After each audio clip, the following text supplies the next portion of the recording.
there could be other, if it's just sort of pitches, that can almost diminish what I think some of the value of this can be. And you're going to run up against certain regulatory and legal problems. So tread carefully there, but even just sort of gathering people and maybe having a theme,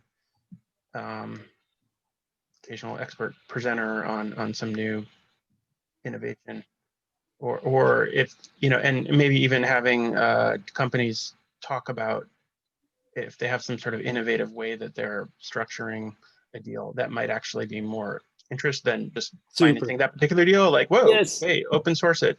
Yeah, no, Dan, this is exactly it, I think. This is the crowd for that will eat it up. Yep.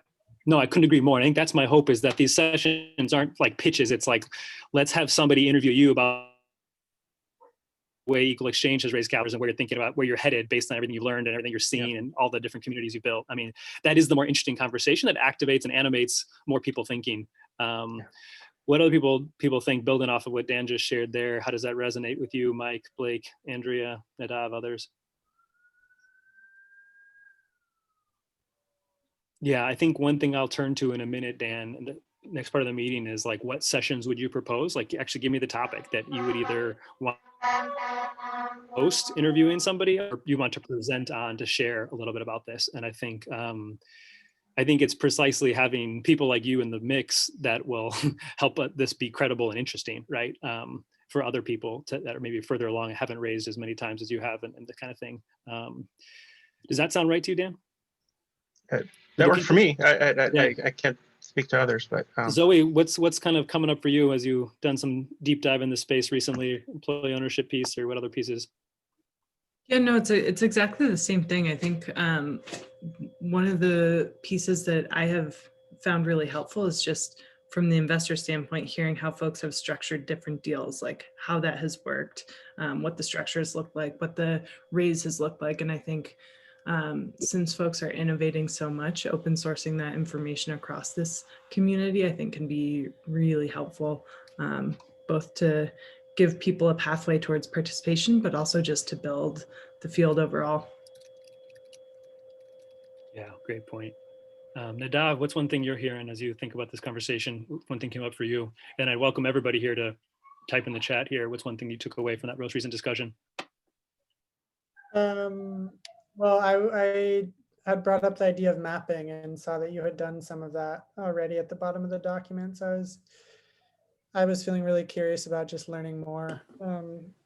And as a group, maybe spending some time in the future, like really digging into the mapping and where each of our lanes and angles sort of fits in to a larger ecosystem. So I find ecosystem mapping to be really supportive.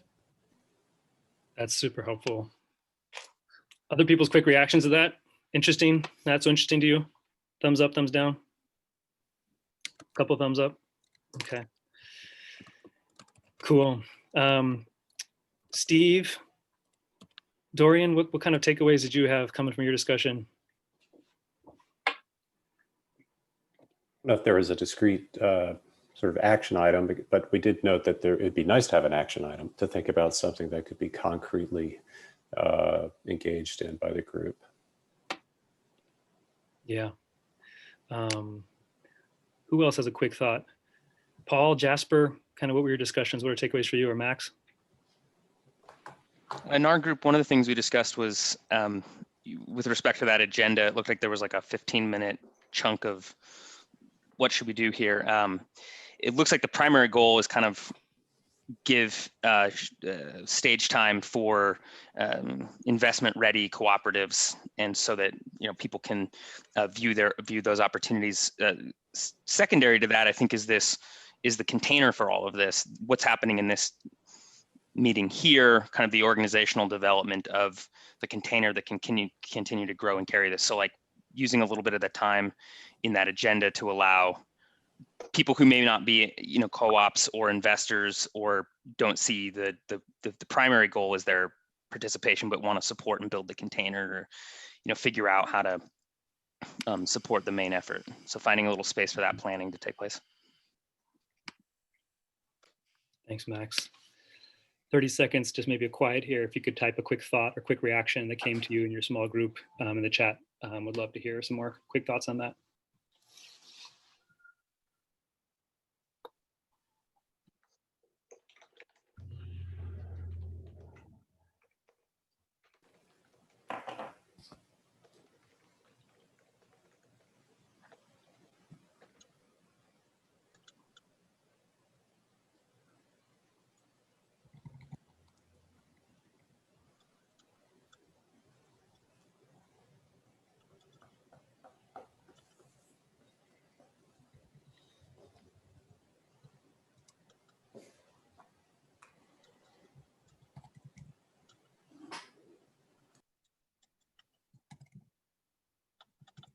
Dan, do you want to share what you were sharing earlier in terms of just how you were potentially seeing some of this work as complementary? And Dan's from Equal Exchange, been raising capital for co-ops for a long time. Do you want to just share what you thought might be most constructive? Sure. And just heads up again. So I just left Equal Exchange and after 11 years and now doing this independently, capital consulting work.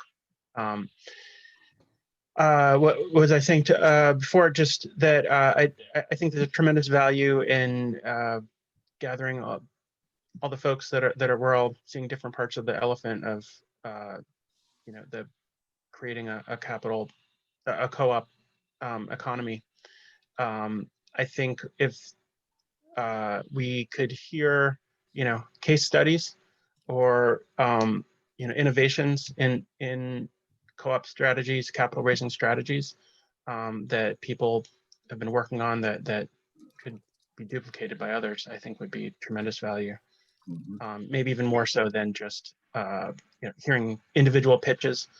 I think that work could be a little more complicated and might not be the right goal for this, but I'd like to hear from different companies like, hey, we came up with this new model and others should try it.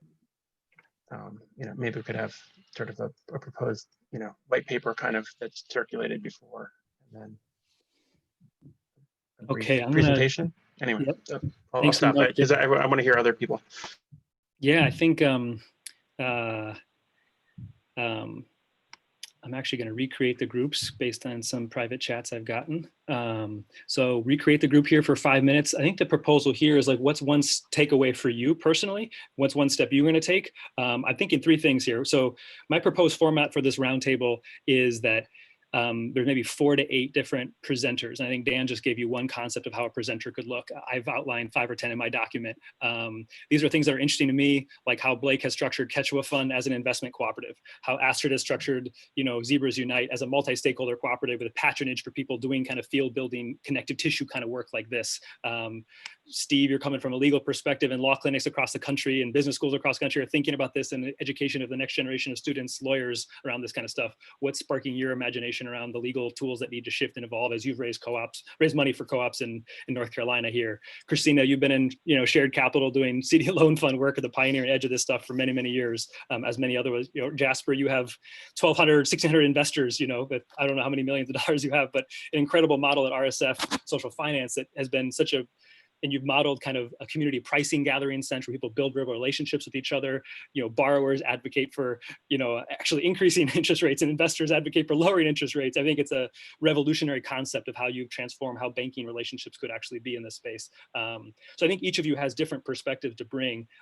What would, a few sessions look like for you? Would you want to be a host of a session? Would you want to interview somebody? I think the host role is to kind of curate a 15 to 25-minute discussion during one of the roundtables, or a presenter would be to present on something you feel like is pioneering or useful or contributing to the broader landscape. And the idea is that people self-select. Maybe let's say we get 100 people at this session, maybe in February, and you present and you get people walk with their feet, which one's most interesting to them. So we have to do interesting topics and then repeat the session for a second 25-minute session. So in 90 minutes, people get to go 2 25-minute sessions, more or less. And there's a host and a presenter in each session, but it's broad, and we kind of together kind of self-generate what those are. So I guess the question for this next 5-minute group is, do you see yourself being a host? Do you see yourself being a presenter? Do you see yourself being something else, like weaving together other relationships into this? that's kind of my quick question. Share that in your small group for 5 minutes, then we'll come right back, and then we'll kind of do a final round with everybody in the big group here. So just quick 5 minutes, share what's your one thing, try not to be more than 30 or 45 seconds. But go ahead, join the room here. We'll bring everyone back around 12:53 or 53 after the hour.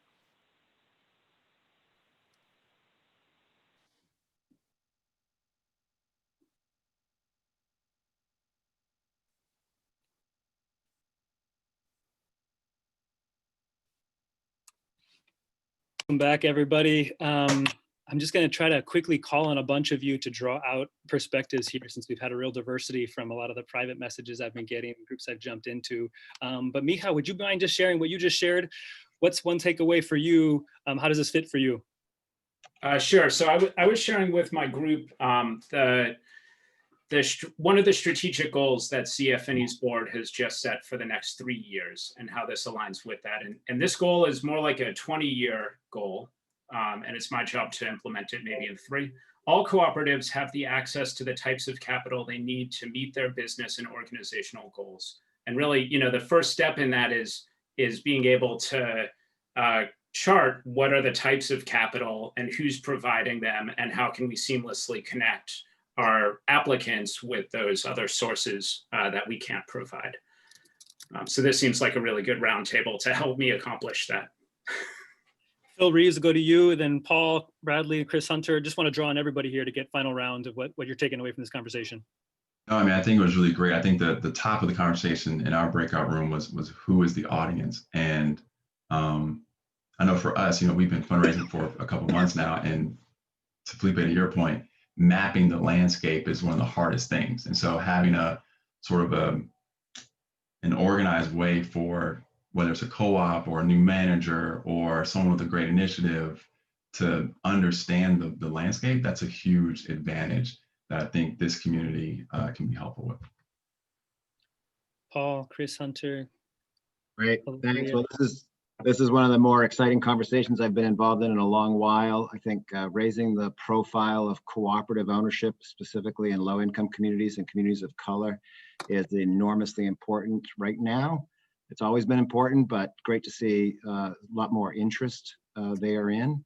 And I think there's a real opportunity here in raising the profile, to bring together investable opportunities, concrete investable opportunities to really give co-ops the boost they need. Raising capital in this sector has just historically been a problem. So let's work together and raise a whole lot more of it. And thank you, Felipe, for raising it. Yeah. Chris, Nadav, Jasper, Merrill, who wants to go next? Tommy, Jennifer? Sure. I mean, I think the takeaway for me is still just what's written on the wall is we need to canvass the landscape and organize our shared knowledge to put together a marketplace, because we see that there's, opportunities and strategies that work, but we haven't figured it out. We know that it's not figured out. So I think probably the top line for me is just, we need a marketplace for transactions. We need to know what kind of structures are working, and organizing that into an actual process of, refining it to, I think, I don't want to call it a platform, but something where we can actually interact in a more well-intentioned and structured way is what I see. Great. I'll call on 1 or 2 more people, then I'll share my thing. And if I'll ask people want to stay on for another 5 or 10 minutes, we can keep the conversation going. But just to call on a couple more, Merrill, Jasper, Jennifer. Yeah, well, Felipe, I feel like what I've heard, a common theme is like, of course, the mapping has some difficulties, but it's very important, and kind of supporting folks for supporting where the conspirators on the ground and where investors fit in is important. And then I also heard the lifting up of being able to convene in this virtual space has a flexibility, but there's also a lifting up of tangibles needing to happen out of these convenings. And so those are the 2 things that kind of lift up to me. We'll go to Jasper first, and then maybe Jennifer and others. Thank you. Yeah, so I too am just so excited to see the energy and the focus here. We know what's needed. We know what the problems are. So I think in addition to what Chris described of developing a marketplace for capital, I also see this as a potential marketplace for ideas, strategies, best practices, learnings so that we can learn from each other and learn from each other's practices. And for us at RSF Social Finance, happy to share our practices and what worked and what hasn't worked over the past decades, and just be completely open source in the things that we do and how we do them. Thank you. Jasper, that's invaluable. And I'm so grateful for your presence here. It means so much to me. And I think so many of us in the room to see somebody who's pioneered so much of this pathway for us. So grateful for that. Jessica, and others have shared that this is this duplicative? What's the real purpose of this? Who are the real stakeholders we're building this for? All really important questions. And I think I want to make sure we take time for that as well. So if you want to stay on here for another 10, 15 minutes, we'll dive into some of those questions. But thank you for everybody who already has come today. I think you've got a taste of this, a taste of the kind of culture and spirit and energy I hope to create here. So be respectful of your time. I want to formally close this meeting. I'll follow up with more details and follow-ups and next steps. But if you want to stick around, you're welcome to stick around as well. And I'll just share a little bit more about what I'm thinking, and then hear more from other perspectives here. So Jessica, to respond to your question in the small group, thank you, everybody. Thanks for coming. I'll let some of those fall off here. For me, this is a very personal journey. Like I've been trying to invest my own money in co-ops and found it extremely frustrating and difficult. And then it's also an institutional question, is like, I've gotten to know Phil Reeves super well the past year, and I've gotten to know many others raising money. And there's 6 co-ops that this is really for me, and these 6 co-op entrepreneurs, Molly Hemstreet, I want them to have access to capital they need, and they need millions of dollars, right? And it's a lot of capital. I'm not experienced in that bigger capital markets. I've only raised a few $100,000 a few times, but I want to be a space that I can invite an entrepreneur I meet in 6 months to say, hey, come to this roundtable. You'll meet a bunch of people. You'll see a bunch of the landscape. You'll get a quick sense of who's out there, and you can walk into a room and begin to meet more people. And that's kind of one vision for what this is. But that said, I know other people have been at this a lot longer. And so Astrid, I want to turn to you and also turn to others here that people have been figuring this out. And I think you guys have been the people that have put the most work in figuring this out way better, way more thoughtfully, more integratedly than I have. And I think I'd love to hear how we can collaborate, or what you're bringing to the space, or what questions you have, or what flags you want to raise for me and us as we think about what this space could be. Yeah, thank you, Felipe. I think this was a great discussion, and it's wonderful to see all this energy and all this experience in this virtual room, right? So I think there's a really killer network and great resources that you've brought together here. I might just reflect on a process that we've just been through at Zebras Unite together with our friends at Common Future. We over a year ago, we brought together kind of like this, sort of a group of practitioners that had built small loan, equity, and real estate funds in their communities, because those communities weren't being served, right? Like whether that's Black and Brown entrepreneurs, Indigenous entrepreneurs, female, you name it, right? So what we found is a bunch of entrepreneurs had said, I can't find the capital I need at home. I'm just going to build the new capital instrument. And so next thing you know, we have 35 people who showed up to a gathering back when we were meeting in person in Denver. And out of that came the idea to continue doing sort of the design work together around a shared infrastructure and shared services and shared financial facilities that would benefit all of us. And we had a foundation that underwrote that work. And now we're stepping out, we piloted and prototyped some, things like a showcase, and a bunch of investors and others showed up to learn about these independent fund managers. We're creating we created a standing online community. We're identifying some topics that we want to elevate by way of educating the market. They won't be white papers, they will be black papers, right, to sort of tackle the systemic racism in our financial markets. And that was and what was interesting about this is we designed it sort of slowly and carefully and sort of bottom up. But what's happening now is that that investors and funders are coming to us to say, how do I learn more about the Inclusive Capital Collective? We can now point them, here are the swim lanes for you. Oh, you're a massive global financial institution. You want to invest in BIPOC-led investment funds. Here is the vehicle. We now have a vehicle for you. And so my biggest fear is that this remains too flat, that it's just a roundtable, and we don't give people who want to then show up and act the things that they can hang on to and say, oh, great, here is we're creating a finance facility to do shared risk management, for example, right? And so we will have all these doorways that people can come in through as investors, as institutionals, as foundations, as whoever. And that I feel is really important, so that we don't dissipate the energy, right? There's a lot of energy in the room today, but if it doesn't have the right sort of guardrails and swim lanes, I feel that there's a real risk that'll just dissipate. Yeah, that sounds exactly right. And it sounds like, Chris, I hear you kind of affirming some key pieces of that. Chris, I'd love to hear your reactions, and others, you know, Mike, Derek, Lindsay, Matt. Yeah, I'm perhaps just coming at this a slightly different way around what Astrid was saying, but we want to raise funds for whom and from whom. And those are really, really, I mean, when you're looking at structuring something, those are two critically important strategic questions, because what flows from that would be a whole host of subsequent questions, especially around structure and distribution and regulation.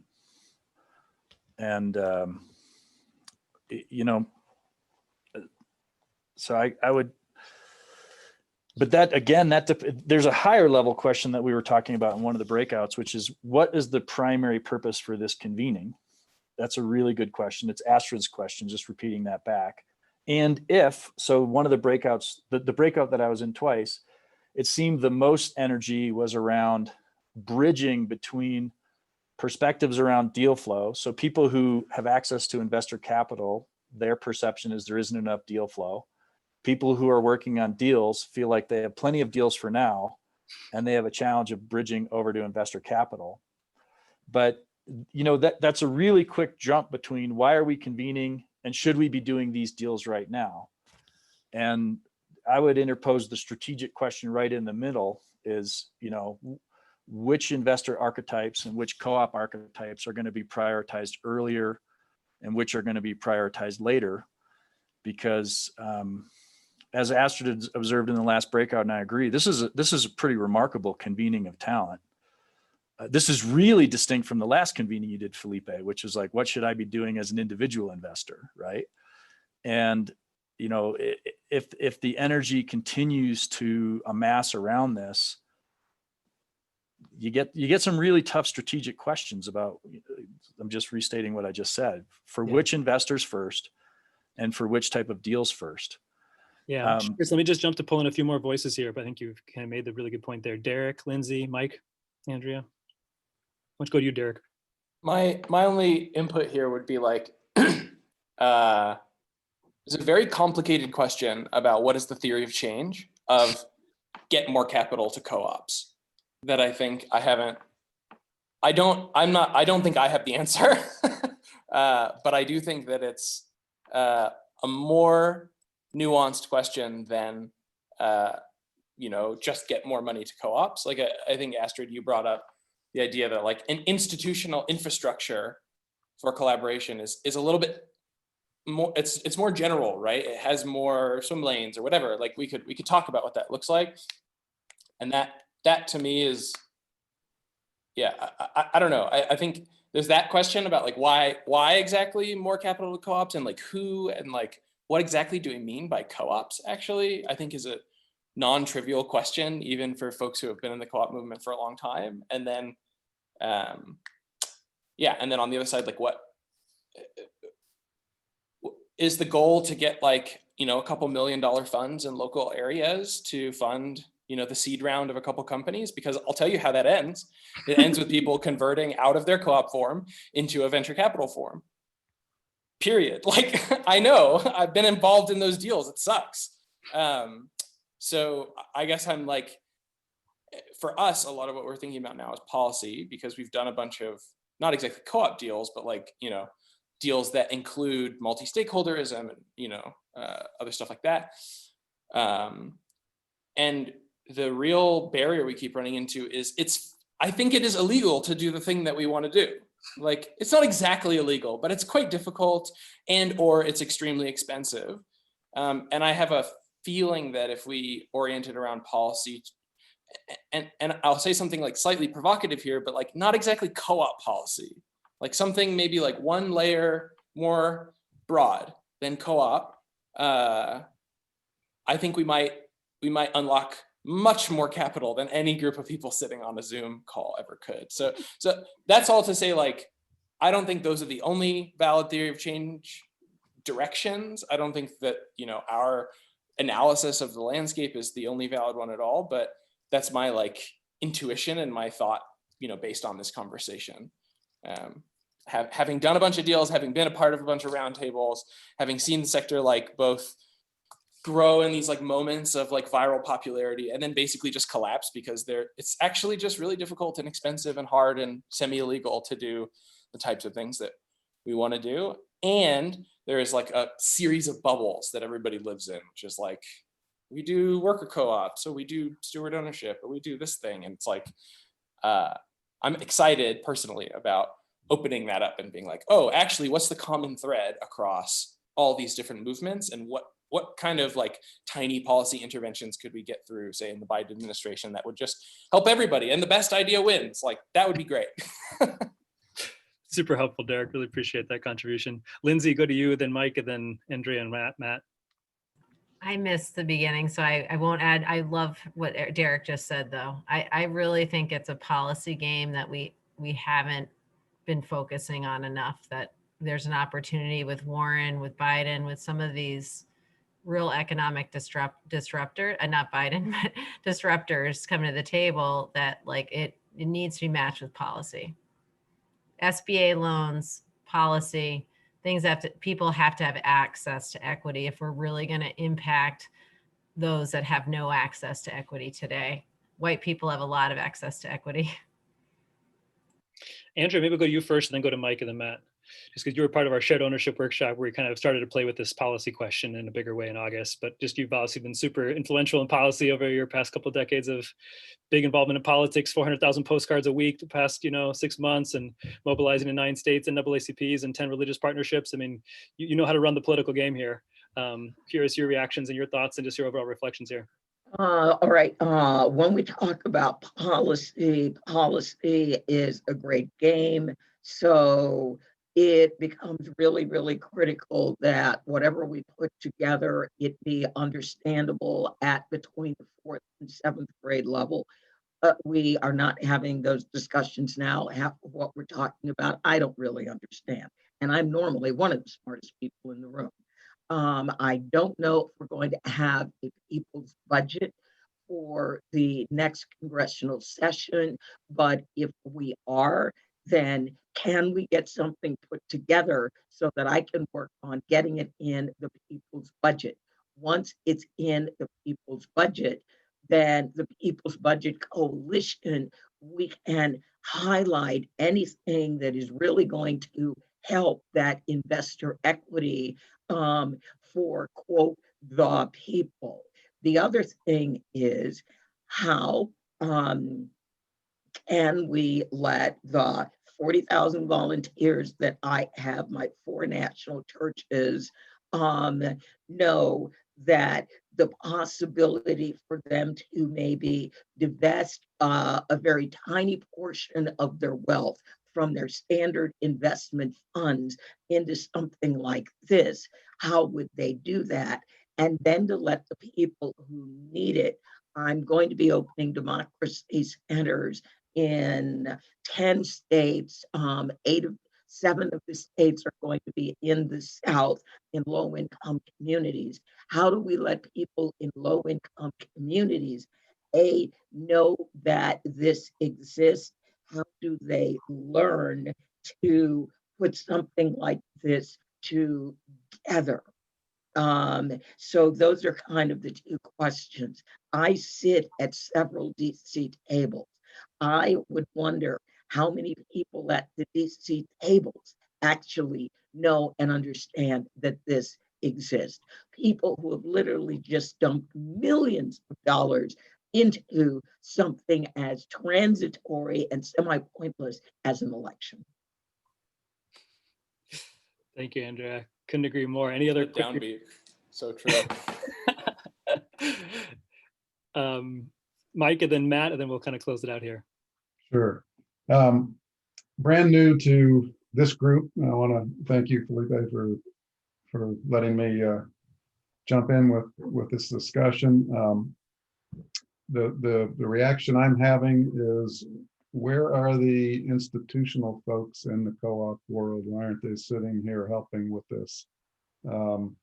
I come from the credit union world. They currently have relationships with over 100 million people across the country. They've got boots on the ground in pretty much any town or any neighborhood that you're working on. All the great work going on in Colorado that I heard about in the group sessions. Very little mention about credit unions or ag co-ops or rural electric co-ops. Those are the three sectors that have some maturity and quite a bit of resources. And you know, if the objective of convening is to find sources of capital for co-ops, I think those people can and should be at the table, and we ought to look for ways to make them responsible for participating and coming up with solutions. If the objective of the convening is to find places for purpose-driven money, whether it's individual or sort of small fund style, then that's a process of looking for opportunities, kind of like Finovate or you know, one of these conferences you go to and find out what, you know, what's the next best thing. And you know, I if that's how it's portrayed, I don't see those large institutions like CoBank and CFC and CUNA Mutual and Nationwide and you know, a long list of other organizations, including big credit unions and the subsidiaries that they're legally able to create to do some of this kind of work. I don't see them coming in unless the focus is on, you know, finding sources of capital, and you know, as opposed to finding altruistic investment opportunities for money that wants to go that way.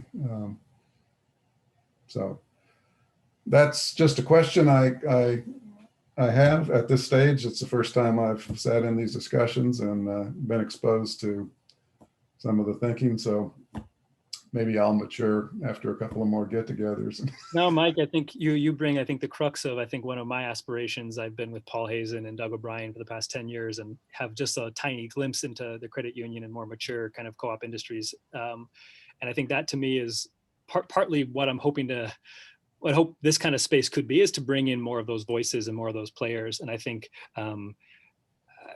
there is such this disconnect of like the emerging frontiers in the co-op landscape and then the more mature industries that exist in the co-op landscape. And right. I don't often think we're in the same rooms together. I think we're often in different rooms. And I think one of my questions for you, Ashley, I know you've convened a lot of the rooms you've convened. I don't know who's in there, but that's one curiosity I have for you and one thing. But I want to jump to Matt here because I know you've been quietly, patiently waiting here. Matt, what are your 2 cents on this? So I'll weigh in on 2 things. One is kind of a reaction to Mike, because I kind of my first point of entry into cooperative finance was credit unionism, and you know I was involved with a campaign that ran a slate of kind of entry as candidates on a platform of investing in cooperatives back in 2012 that ended with the incumbents pulling a bunch of shenanigans and the regulator having to get involved and tell them they couldn't run the election the way they were trying to run it and things like that. So that sort of definitely left me much more jaded about the possibilities of some of the kind of multi-generational incumbents. On the other hand, in Vermont, Vermont's one of 8 states that allows state chartered credit unions to make equity investments in other cooperatives under their state charter. And we discovered that while working on a worker cooperative conversion. And so the Vermont State Employees Credit Union, or VSECU, is the only credit union in the country that I know of that's actually set up a program specifically like leveraging that. So as a practical policy thing, because that doesn't count towards their business lending cap, I would love to see that language replicated into the federal credit union statute, because that would unlock potentially a huge amount of equity capital for co-ops if there is the political will to do it, and if there is the institutional will amongst this kind of oftentimes very, very sort of like bureaucratized and democracy in name only leadership of like 95% of credit unions. The other thing I want to throw out there is that this conversation reminded me a lot in some ways, but in some ways more ambitious and exciting from some of the conversations that we had in this kind of inter-co-op investment club group. There's about a half dozen groups that formed investment clubs around the country that have invested in co-op, that only invest in co-ops. I'm part of one in Vermont. Nathan Schneider and some others are part of the Colorado Solidarity Fund. There's some others around. And so there's kind of has been this vision of creating a community of practice that sort of federates and scales up. Some of the challenges on that has really been because these groups are so localized and are essentially volunteer run, a lot of the energy just kind of has to stay at the local level. So there's been scaling challenges on that front. But I see this as kind of an opportunity to start to kind of like, cross-pollinate and spread these sorts of models that can build kind of like reinforcing communities of practice. And something that I think I see in the investment club that I'm very curious to, out of local level, I'm very curious to see if it could come out of some sort of more national level network like this, is that when people are working together on sort of lower stakes projects, they can start to build the trust that allow for them to spin off. And so the example I would throw out is for us, we recently purchased a building as a real estate cooperative. And the founding group of that real estate co-op was a handful of people who are in the investment club who would work together on something where they're all putting in between 20 and 200 bucks a month and then voting on where in the co-op economy to invest the collected money. And then said, okay, well, we'll be the kind of founding group to pull together a larger thing to raise, $200,000 for a down payment on this multi-use building. And now we're looking at a second one. And so I think that question of an investor network itself, but being a thing that can ultimately build the capacity for rolling new co-ops is something that has a lot of potential, and I'd love to see kind of explored more. So those are my thoughts. Thanks. Thank you so much, Matt. Well, I mean, thank you, everybody. I'll stick around for 4 more minutes, but let me wrap it up at 1:25 here, just respectful of your time. But thank you so much, everybody. Thank you, Lindsay. But if you want to stick around, curious to hear any more input here from you, Astrid, or others, since I know, Chris, so many things were shared here. Yeah, I really like what Matt just said about the sort of the local nature of these efforts, right? And again, this resonates. I've mentioned the Inclusive Capital Collective a number of times, where we have basically a network of highly localized, context-specific capital innovators that see a benefit in organizing themselves collectively, right? To create shared infrastructure, shared services, shared financial instruments, for example, that then institutional investors can pour money in. And that you can then drive through the capillaries of these more localized efforts, right? So I think there's something here that's worth exploring that maybe centers more directly on co-ops and other collective ownership models, right? Or we could consider how it might fit with something like this rubric of inclusive capital. But I think that's sort of, it's almost like, in philanthropy, the jargon would be like a collective impact organization, right? Or like a backbone organization that connects up a bunch of these more localized efforts. But again, and I've said this to you, Felipe, right? Like backbone organizations don't just sprout up naturally, right? To Matt's point. And so then the question is, do we know anybody who would resource this effort, right? Is there an aligned funder or somebody who would put some gas in the tank so we can actually scale this up and level this up in a way that connects us all on these and multiple types of stakeholders in this ecosystem, right? Because I heard a number of different tactical opportunities around. Maybe it's actually the investment banking function, and maybe it's the policy work, maybe it's the communications, right? Maybe it's this internal marketplace, or all of the above that would be worth developing. Yeah, I think that's right. I think right now I haven't had any business model things. I just have the desire to start creating more of these spaces. But I think that we have to get towards your questions, I think, Astrid, fundamentally. And I think that's where the opportunity is to keep sinking more deeply to figure out where we just funnel people into the more institutional versions of this, where this is more of the ad hoc entry point, big conversation, 101 of co-ops, Derek, or whatever, just realizing the landscape out there. I'm not quite sure. And so my kind of inclination is to kind of try to stir up more and then see kind of what happens after kind of a 1, 2, 3 series. But then really have a smaller group of people that helps decide what this is more institutionally, what this pivots into, what this contributes to, what this points to. I mean, I don't know. There's so many different ways this can be taken, and I don't want to preclude that discussion. I know, Mike, you're having discussions with credit unions, and you've been having discussions about Principle 6 and co-op collaboration. That's so important.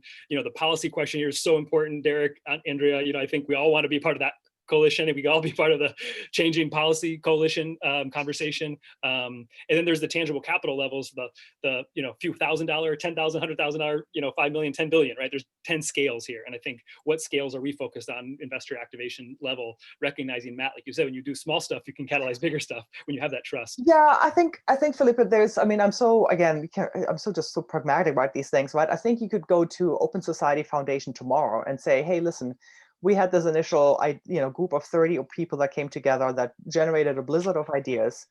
We want to do 3 meetings that are essentially requirements gathering for understanding what the collective needs and opportunities are. Like, what are the, and we, to Derek's point, like anybody who tries to raise capital here sees they run into the roadblocks of the existing financial system, right? And the market mentality. And you can I would tee this 3-part series and say, this is actually part of a design process. It's part of it's the requirements gathering phase to understand what different actors in the ecosystem need, right? Like, there are co-ops raising capital, there are investors looking for deals, there are people who see policy levers that if we pull them, we can unleash, billions of dollars into this space.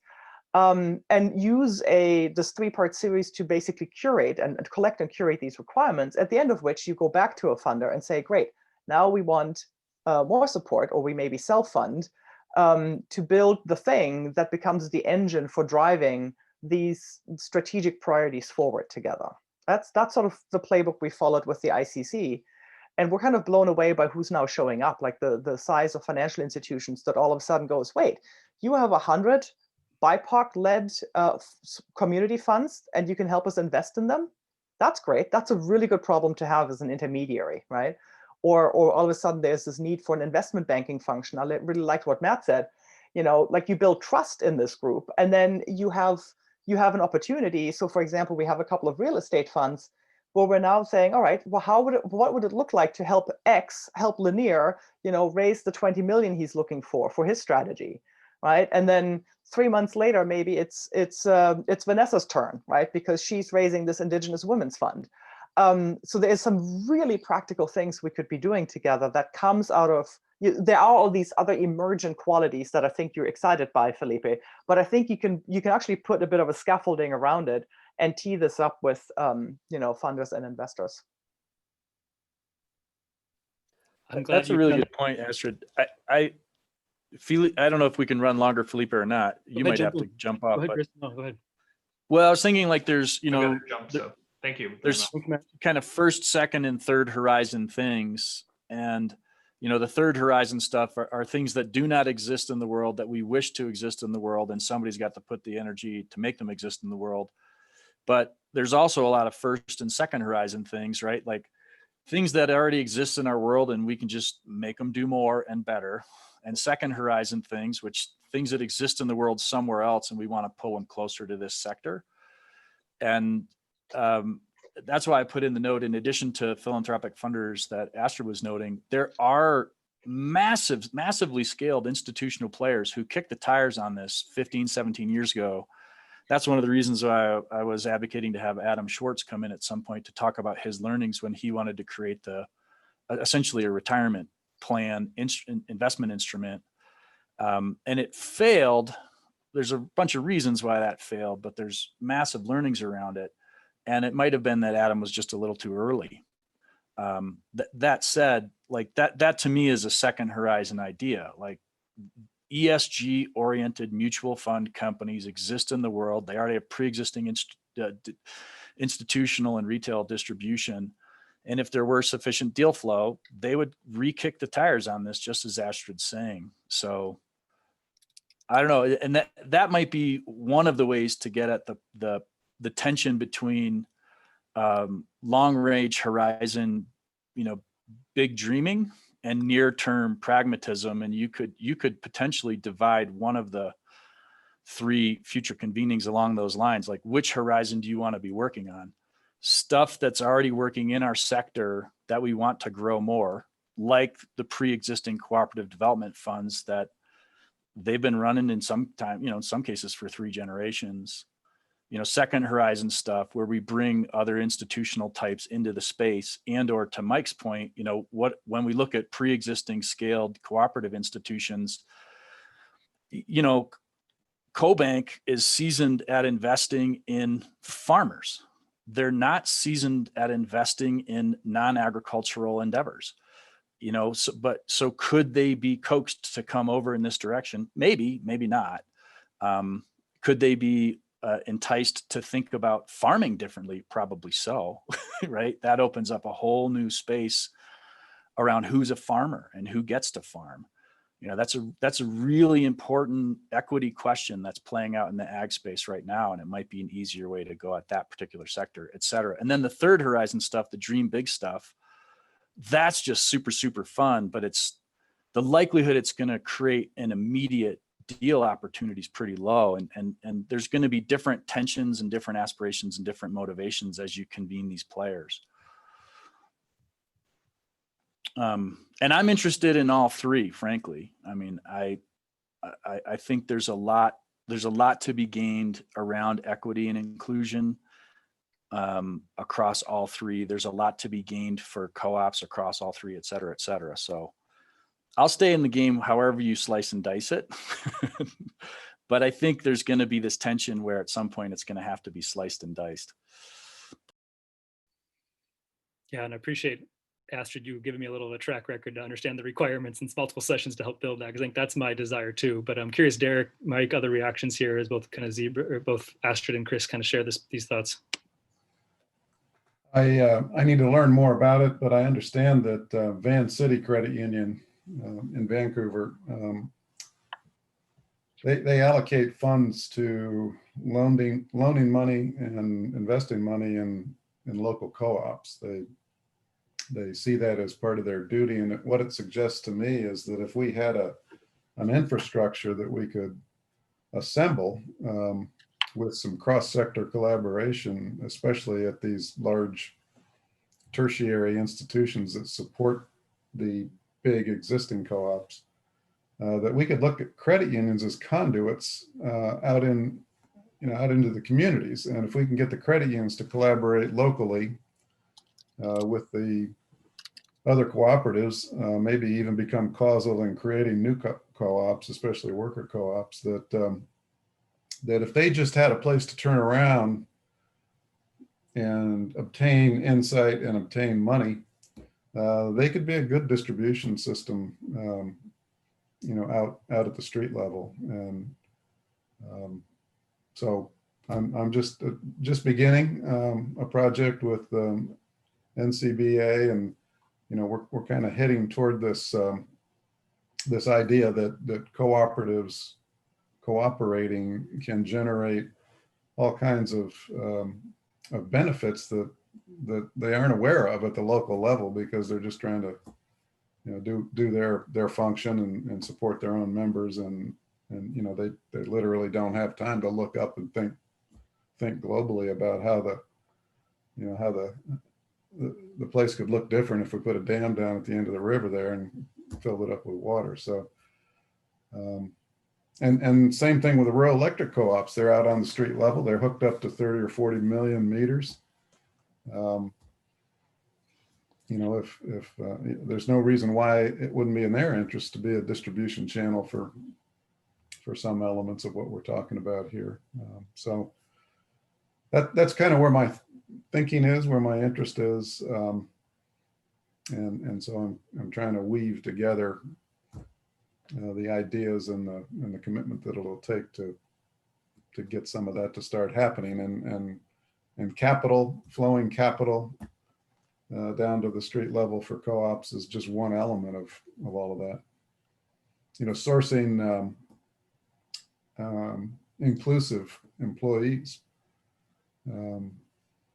That's something that all co-ops, including credit unions and RECs, everybody else, struggles with and wants to do better at, but doesn't have a mechanism to pull it off. So maybe co-op collaboration at the local level has that benefit as well. So there could be multiple reasons why local collaboration why the time has come for that. And most of the cross-sector collaboration ideas have been national or global. And you know, they're presented with great fanfare, and within a year or two they kind of peter out because people go back to work and, you know, dedicate themselves to incremental improvement. And you know, what we're talking about here is transformational. So, you know. Thanks, Mike. Andrew, I'll turn to you, kind of give us some more of what you're thinking as your political mind is moving here. Okay. Well, I was going to respond to the rural electric cooperatives.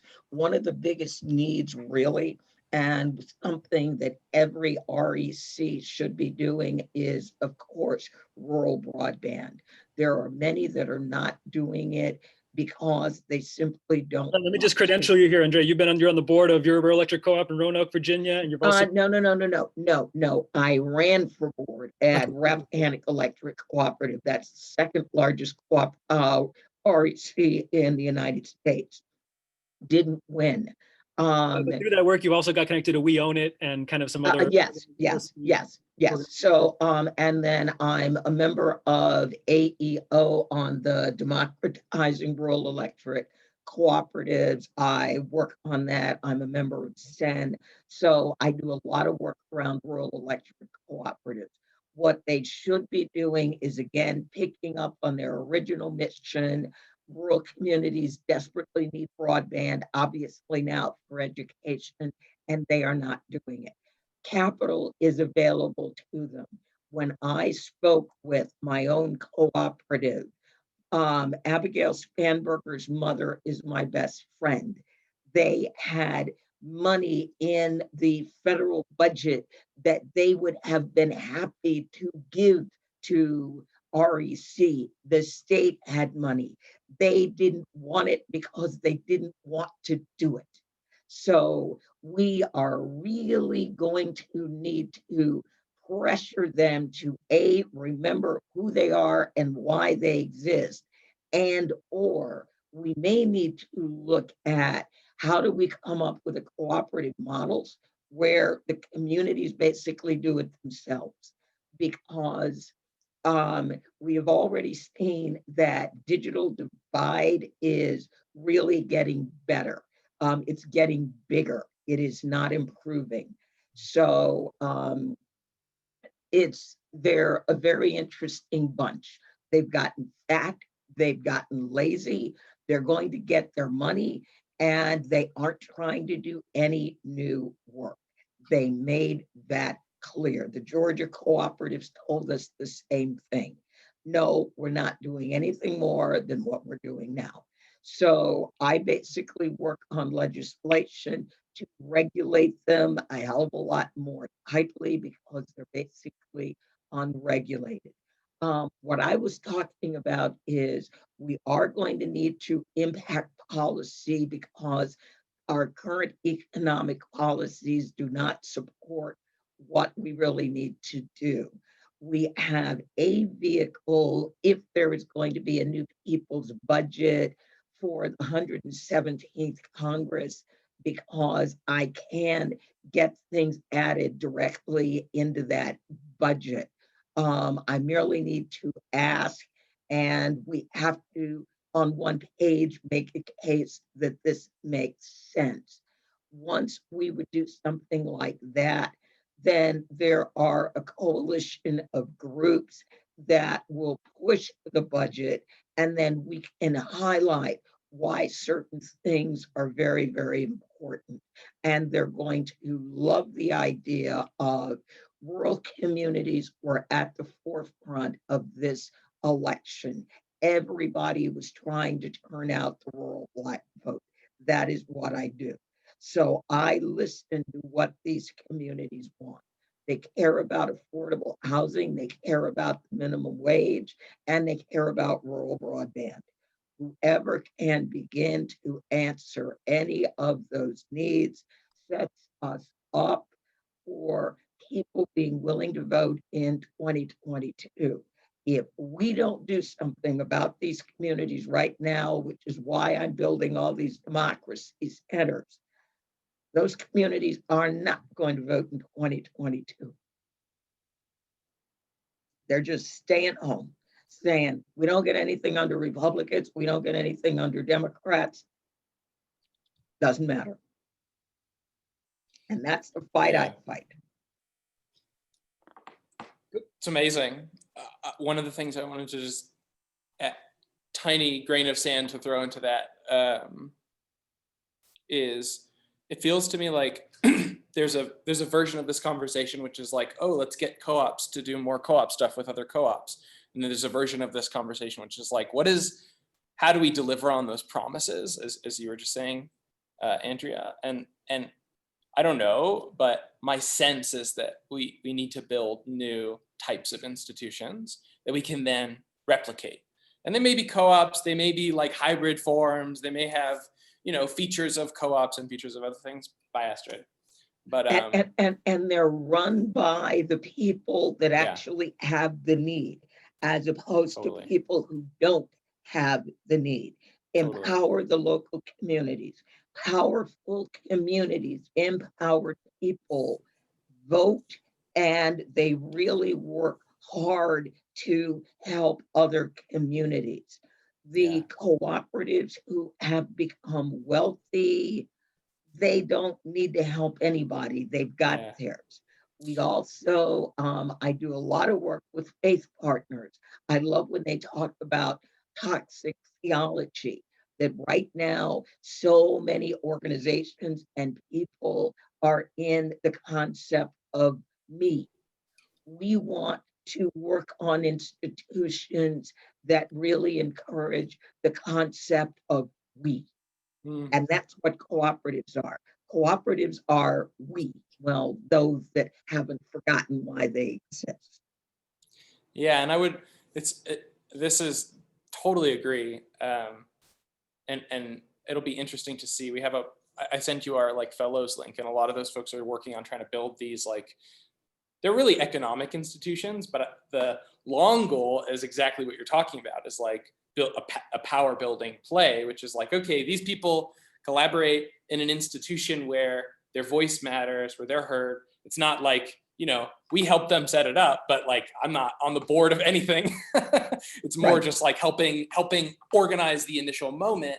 And then the goal or the hope is that leads to a much more empowered base of political power and economic power. And we'll see. I mean, there's a blooming of 1,000 experiments happening right now. And some of them are really, more co-op-y and some of them are not. But I would say the guiding light, it's almost like we need new language, because the stuff that we're so excited about is these I would call them, if they are co-ops, I would call them purpose-driven co-ops, which means that they're co-ops, but in their organizational documents and stuff, they exist for a reason that is beyond this immediate moment. Because I was pounding the table while you were talking about your experience with the rural co-ops, because I've been in co-op conversations for the last 10 years like this, and every single one of them, people are like, oh, why aren't we mobilizing the big credit unions? Why aren't we mobilizing the big co-ops? Well, it's because they're comfortable. They treat their members, they're very risk averse, right? They don't want to do anything wrong. And these are very lovable human traits, but we need institutions that are bold, and that if you're on the board of this institution and you're not doing something about mobilizing, XYZ initiatives, you're off the board. I think it's an interesting dichotomy, actually, or it's a very strange situation to be in, where the institutions that should be helping are kind of hands off, and so now we need to build new ones. Right. REC told me we will not consider doing rural broadband because we do not have a certificated territory. What if some other company came in? And it's well, you know what? If Comcast isn't here by now, they're probably not coming. Right. Yeah. One day they will have broadband. It's crazy. Well, this has been so helpful, you guys. I want to tie it to a close here, but I think, these are the kind of people I want to be relating with. You are the 4 people I'm relating with. And this is the kind of conversation I think is so timely, important, and relevant, and like we got to create the space for, or in my mind. And I think there's obviously some tensions that you've heard here, I think, from people that have been organizing the space much longer. But I think, Mike, what you represent, Derek and Andrea, the experiences you bring, there's so much opportunity here to flesh out these conversations, invite more people to wrestle with these tensions, but also just to pragmatically push some of these new relationships forward. And if it's helpful, I'm just going to share quickly kind of my theory of change, because I feel like it sounds like it's what Derek, I think your question, I think it's where the most tension is right now, is like, what is this, Felipe? What are you trying to do? And I think I come particularly informed by a particular theory of change, which is this INE Institute kind of framework, where I don't know if you've seen this chart, Derek. Does it make sense to you? Have you seen this before? It's this community organizing group out of Massachusetts, studied social movements, wrote a book about it called This is an Uprising. But basically their theory of change is that you have to be creating this personal transformation side, leadership development part of work, and then there's the creating the alternatives, which, to me, it's co-ops, but it's also alternative ownership, steward ownership, purpose ownership, all the kind of stuff you're talking about. But there's a role for the inside game, people like you, Mike, who are inside the credit unions, changing the credit unions from within. There's role for the structure organizing, and there's role for the mass protest. And I think, Andrea, you represent some of that with the mass protest and like politics and people that are just excluded broadly. And structure organizing is more institutional organizing. I see it as like community organizing networks that have many institutions in them, are building some power.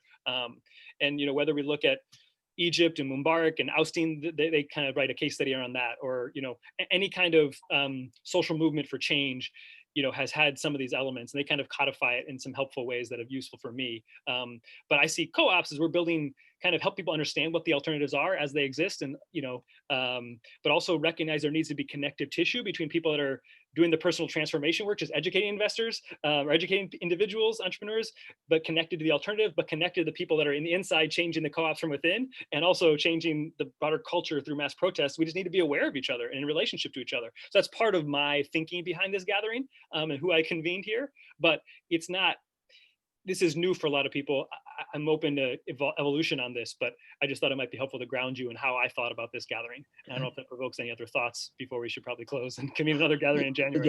Yeah. On the personal transformation side, I really see faith partners as being able to really help with that, helping their people who maybe are their big donors to look at, that's fine, go ahead and put your money in whatever you normally do. But here is an alternative, because our four partners all have very large, very broad economic, social, and racial justice components of that's integral to who they are. Yep. Completely agreed, Andrew. And that's been my vision from the beginning of my co-op, and that's what we do at CPAs, organize churches for that reason, and synagogues. But that's so helpful to hear you affirm that. Right. I want to get them at the national level. Yep. Change almost never comes from the inside. The changers are almost always on the outside, but the creative changers find ways to get their hands on the resources and some of the talents that are on the inside. Yeah.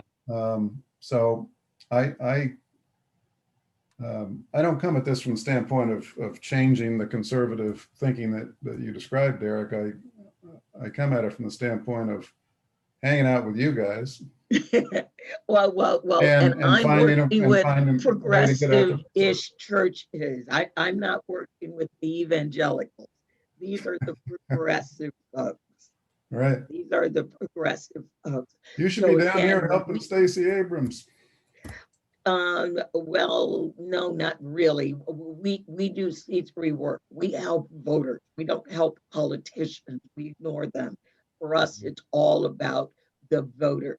So when we sent 6.4 million postcards for the November 3rd election, 80% of those postcards were sent by our faith partners. Well, I think we should probably the bill. This is good. Can I just maybe give me one final feeling word from each person, just one feeling word, and then we'll kind of, what this meant for you personally, and then we'll kind of, just I'll punt to January and probably another planning session in January with this group, just to kind of align a little bit more before we launch the actual roundtable in February. And I'll send a more detailed follow-up email, and would love any other reactions you guys have. But Chris, how you feeling? I feel inspired in the practical sense, but also frankly in the spiritual sense. Thanks, Chris. Derek? Yeah, I'm excited. I'm going to follow up with you, Andrea. I'm like so amazed at the work that you're doing. And I frankly would just love your advice on how to connect like all the like economic plumbing innovation stuff that we're trying to do with like the real front of the line work that you're doing. So this connection has been worth it times 10. So thanks for organizing, Felipe. And yeah. I'm so glad to finally be on a call with you, Derek. I feel like we've been on email threads forever, but never actually met. So it's really nice to have you here. Mike, what does this mean for you? What kind of feeling do you have? Feel young again. I should have been in a rock and roll band, but I didn't have enough talent, so I ended up in credit unions, and this is this is bringing me back. Mike, at least you ended up in credit unions. That's way sexier than insurance mutuals.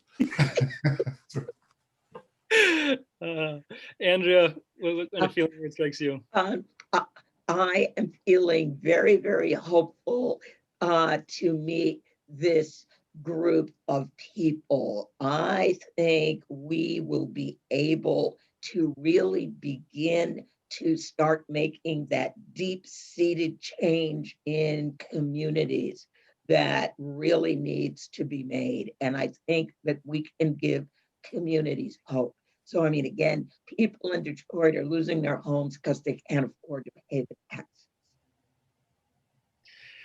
Yeah, I can't thank you enough, Andrea, for bringing us down to the reality that is all around us every day, especially in this time. So yeah, I'm just super grateful for each of you, super grateful for the relationships that are emerging here, and I'm super grateful to continue to convene this space or some space like this, you know, as best governed. And I think appreciate each of your time here just to help flesh out more threads that came up in the call. So thank you each, and expect a follow-up email from me, and we'll go from there.